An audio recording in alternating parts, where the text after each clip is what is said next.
இங்க ஒரு கப்பிள்ஸ்க்கு என்கேஜ்மெண்ட் ஆக போகுது. அந்த கரெக்ட் டைம் ஆகியுமே அந்த பையன காணாததுனால இவ கால் பண்றா. ஆனா அந்த பையன் ஃபோன் அட்டெண்ட் பண்ற மாதிரியே தெரியல.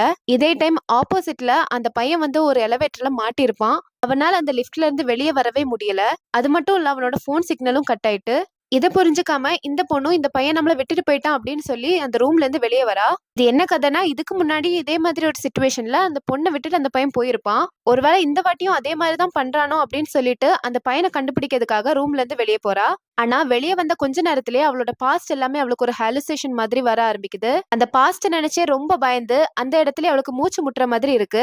கரெக்ட்டா அந்த டைம்ல அந்த பையன் வந்து அவள காப்பாத்தி வெளிய கூட்டிட்டு போய் காம் பண்ண வைக்கிறான். அது மட்டும் இல்ல, இனிமே எந்த சிச்சுவேஷன்லயும் நான் உன்ன விட்டு போகவே மாட்டேன் அப்படின்னு அஷ்யூர் பண்றான். அத ப்ரூவ் பண்றதுக்காக அவங்களோட என்கேஜ்மெண்ட் ரிங்கையும் அவ கையில குடுக்குறான். அத பார்த்ததுமே ஆனந்த கண்ணீர்ல 2 பேருமே அதே இடத்துல ஒண்ணு சேர்றாங்க.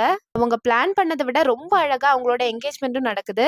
இந்த வீடியோ பத்தி நீங்க என்ன நினைக்கிறீங்கன்னு மறக்காம கீழ கமெண்ட்ஸ்ல ஷேர் பண்ணுங்க. இன்னொரு வீடியோல பார்க்கலாம். பை.